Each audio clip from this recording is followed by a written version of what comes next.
Hi guys, welcome back to our channel. Good morning, good afternoon, good evening. I greet you all according to your time and locations. Thank you so much for tuning in. Yes, my dear viewers, I am back again with another update. So guys, I have a video here I would like we all to watch. But before then, if you're meeting my channel for the very first time, you're highly welcome. Please kindly do well to like, share and subscribe. Leave your thought about this video in the comment section. Let us know what you think about this video, and I will see you towards the end. Now let's take a look at the video of ousted Gabonese president in our next story. President Ali Bongo Ondimba pleading with his friends all over the world to rally support for he and his family following the coup in Gabon. I'm Ali Bongo Ondimba, president of Gabon, and I'm to send a message to all the friends that we have all over the world to tell them to make noise, for the people here have arrested me and my family. My son is somewhere, my wife is another place, and I'm at the residence. Right now, I'm in the residence and nothing is happening. I don't know what's going on. So I'm calling you to make noise, really. I'm thanking you.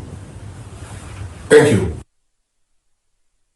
So as you would imagine, this video has been trending, and I think something else has been trending is hashtag make noise. And Dr. Bati had asked that what kind of noise, and I'll come to you, Dr. Bati, shortly, but before then, let's take some reactions to the video from social media. We had this tweet here from Kate Henshaw saying, so this Ali Bongo man that is asking people to shout, inserts shouting, wow, wow, wow. His father ruled for 42 years, he 14 years. Next, I'm sure would have been his son. Africa, my continent, crying emoji. Hand must touch all of them. Are the citizens stones? Well, good question there, Kate Henshaw. Dr. Bati, I'll come to Danny's message last, but let me come to Dr. Bati for his response and reaction to this. Well, I'd asked earlier on that what kind of noise does President Bongo expect us to make, and in what language? Is it English noise, French noise, or Portuguese noise, or whatever? But in any case, the point is this: the coup has been condemned generally by the EU, the AU, ECOWAS, Canada, US, and other African leaders and European leaders have condemned the coup, including France. But the point here is that, look, democracy is becoming even more fragile in Africa instead of, a consolidation of democracy. And the argument has been put up that a number of points are responsible for this. One, reckless politicians, reckless politics in Africa. Two, a situation in Africa, as I pointed out, quoting Farid Zakaria's 2003 book, The Future of Freedom, about the spread of illiberal democracy, particularly in Africa, whereby what you have are autocrats organizing elections, perpetuating themselves in office, without the necessary institutions that can provide the checks and balances. In Gabon now, we're told that the chair of the Electoral Commission has gone into hiding. He dare not show his face in public.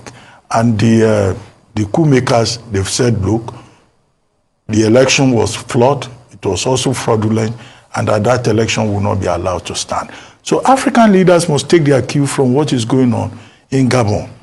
Here, specifically, the major issue that the coup makers are focusing on is the election, through which Bongo Ondimba had given himself, as you would say, perhaps, a third term. He's been in power since 2009. 2009 to 2016. In 2016, the elections were very controversial. He had his way. Then this time around again in 2023, he wants to stay for an additional 7 years. His father spent 41 years there. He has spent 14 years. He wants another 7 years. So this is why we talk about this sit-tight syndrome in Africa. And earlier on, I'd given a list of some of the leaders in Africa that have stayed for almost forever. I have not mentioned Isaias Afewerki of Eritrea. He too has been there for about 37 years. These people in a country of that has other people. Look at Gabon. Gabon has 40 ethnic groups, although the population is just about 2.4 million as of the last census. Now then, one family will sit on top of that country for 50 years. 2/3 of the population is in poverty. Gabon is oil rich, but the people are not enjoying the benefits. Gabon has manganese. Gabon has one of the richest biodiversities in Africa. Gorillas, big elephants, national parks. The people are not getting anything from it. And that is why we saw the people jubilating on the streets. They are saying that, look, we are tired of dynasty. And it is instructive that the coup makers have not just arrested Bongo Dimba's son, they have even accused his son of treason. High treason. To prevent a situation whereby Omar Bongo Sr. will rule for 41 years, then Ali Bongo will be removed, and then the next thing, another Bongo Dimba will take over. They are sending a message about dynastic rule. And I hope that Teodoro Mbasongo in Equatorial Guinea is paying attention, because that's another country where a dynasty has been established over the population in that country. So it's a teachable moment for Africa, what reckless politicians have done, and the people, you know, embracing an unconstitutional takeover of power. We saw people jubilating in Niger too. We have seen them again jubilating in Gabon. African leaders need to wake up. If you give the people good governance, you provide leadership, you allow democracy to work, maybe we will not have this reversal of the democratic order that we've been witnessing across Central Africa and in other parts of West Africa. So sad. Such a rich country, yet the people are impoverished. Talking about that video where people, that's Gabonese, were on the streets rejoicing following the coup. We have that video. Can we just show that video shortly? Just to see what people were saying, the expressions of people just expressing joy and actually hugging or thanking the soldiers, men in uniform, for this coup. But is coup the way out? You know,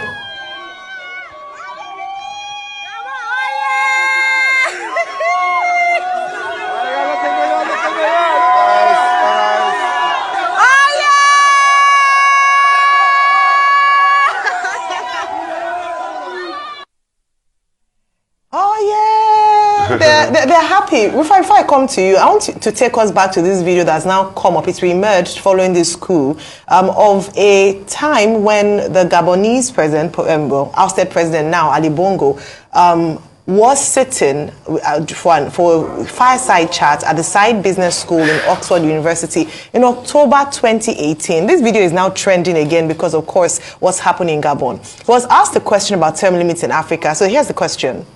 My question relates to the question of democracy within your own country and on our continent more generally.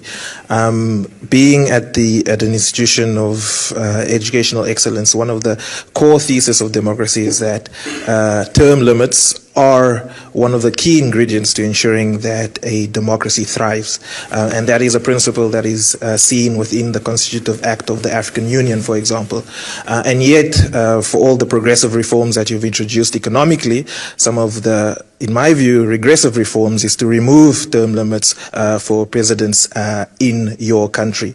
Do you agree with the thesis? If so, why did you introduce the term limits? What you say, you know, it all sounds nice, but it doesn't work like that. First thing, I did not remove no term limits. I did not. And we don't have term limits.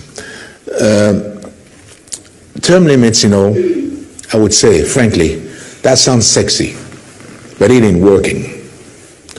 Because when you go into your second term, you no longer have any authority because people know that you're leaving.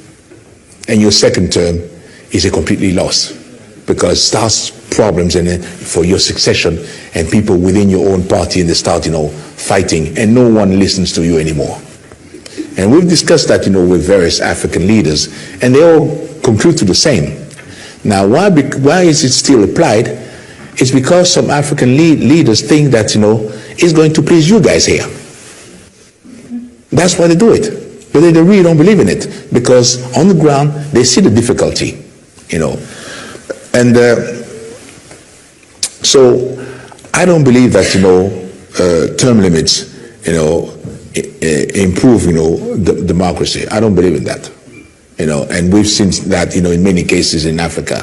That's not really. You need a certain time to apply your program, and that's not done, in a country where you have term limits. For instance, once you're elected, if you're completely new, the first 2 years are going to be kind of bumpy for you to apply, and start applying your policy. And then as you start implementing, you have to think of your re-election.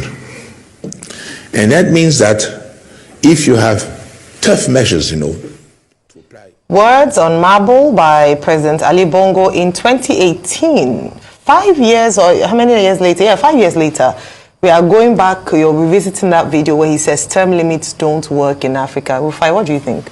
For me, you know what made me cringe is the reflection of how warped his mindset is.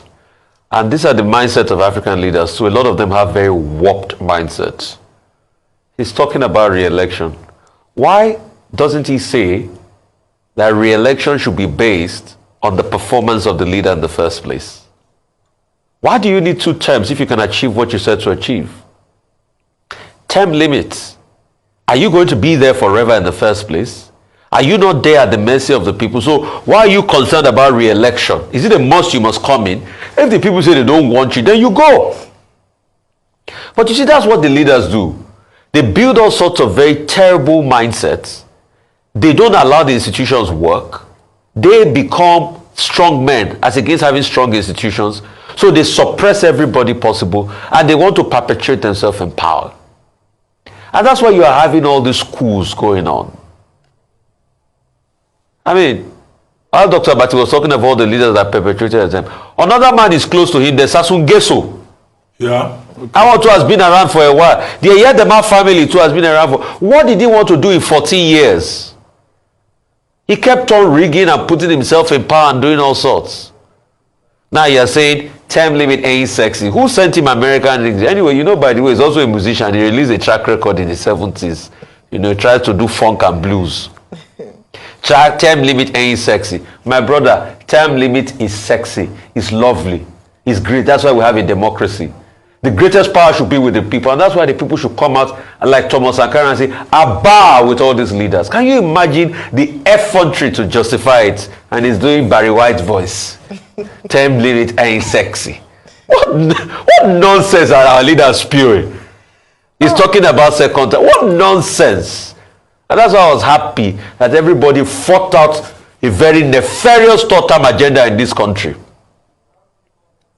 What are we doing with ourselves? All right, well, talking about this country, thank you. Let's come back. So guys, thank you so much for watching. How wanna see the video? Wait till I think about this video. Make a leave in a thought for the comment section. I'll see you in my next one. Bye for now.